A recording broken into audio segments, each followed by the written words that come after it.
Bismillahirrahmanirrahim. Assalamualaikum warahmatullahi wabarakatuh. Bagaimana kabar semuanya? Mudah-mudahan sehat walafiat dan hari ini lebih baik daripada hari kemarin. Oke, bertemu lagi kita dalam video pembelajaran pendidikan agama Islam dan budi pekerti untuk SMK kelas 12. Materi kita hari ini yaitunya meraih kasih Allah dengan ihsan. Bagian yang kedua. Ihsan artinya berbuat baik. Menurut Al-Quran surat Al-Baqarah ayat 83, kepada siapa kita harus berlaku ihsan tersebut? Secara lebih rinci, pihak-pihak yang berhak mendapatkan ihsan ialah sebagai berikut. Yang pertama, ihsan kepada Allah. Apa yang dikatakan ihsan kepada Allah? Yaitunya engkau beribadah kepada Allah Subhanahu wa Ta'ala seakan-akan engkau melihatnya, atau setidaknya engkau merasa dilihat oleh Allah. Ini merupakan tingkatan ihsan yang paling tinggi, karena berangkat dari sikap membutuhkan harapan dan kerinduan untuk dekat dengan Allah.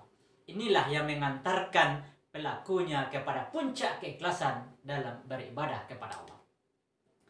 Yang kedua, ihsan kepada sesama makhluk ciptaan Allah. Sebagaimana dalam Al-Quran surah Al-Qisas ayat 77 Allah berfirman, dan berbuat baiklah kamu kepada orang lain sebagaimana Allah Subhanahu wa Ta'ala telah berbuat baik kepadamu, dan janganlah kamu berbuat kerusakan di muka bumi, sesungguhnya Allah tidak menyukai orang-orang yang berbuat kerusakan. Nah, inilah yang kedua, ihsan kepada sesama makhluk ciptaan Allah. Berbuat kebajikan atau ihsan kepada sesama makhluk Allah ini meliputi apa saja, kepada siapa saja. Yang pertama, ihsan kepada kedua orang tua. Nah, coba kamu lihat nanti di dalam Quran surah Al-Isra ayat 24. Apa inti sari di dalam ayat tersebut? Bahwa inti perintah Allah di dalam ayat tersebut adalah yang pertama untuk menyembah Allah. Yang kedua, perintah untuk berbuat baik kepada ibu bapakmu. Jangan berkata ah atau cis. Jangan membentaknya. Berkatalah dengan kata-kata yang mulia. Rendahkan dirimu di hadapan mereka. Dan terakhir, doakan supaya diampuni dan dikasihi oleh Allah. Itu yang pertama. Yang kedua, ihsan kepada karib kerabat. Menjalin hubungan baik dengan karib kerabat adalah bentuk ihsan kepada mereka. Silaturahmi merupakan kunci mendapatkan keridhaan Allah paling utama.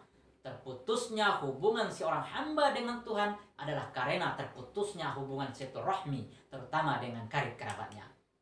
Yang ketiga, ihsan kepada anak yatim. Berbuat baik kepada anak yatim ialah dengan cara mendidiknya, memelihara hak-haknya. Banyak ayat dan hadis menganjurkan berbuat baik kepada anak yatim.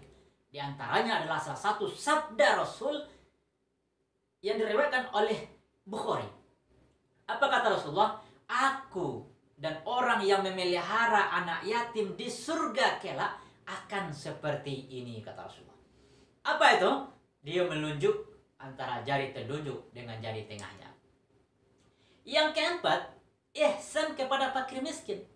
Berbuat ihsan kepada orang miskin ialah dengan memberikan bantuan kepada mereka, terutama pada saat mereka mendapatkan kesulitan. Karena Rasulullah SAW juga bersabda, orang yang menolong janda dan orang miskin seperti orang yang berjuang di jalan Allah Subhanahu wa Ta'ala. Hadis riwayat Muslim dari Abu Hurairah.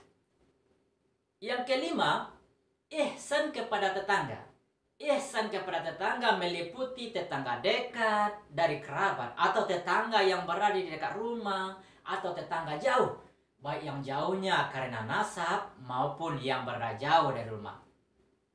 Rasulullah SAW bersabda, demi Allah, tidaklah beriman seseorang yang tidak aman tetangganya dari gangguannya.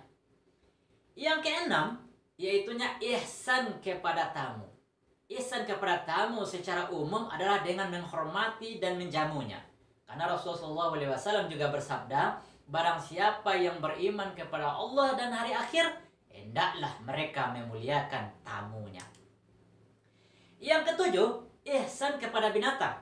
Berbuat ihsan terhadap binatang adalah dengan memberinya makan, tidak membebaninya dengan luar kemampuannya, tidak menyiksanya jika ia bekerja, dan mengistirahatkannya jika ia lelah.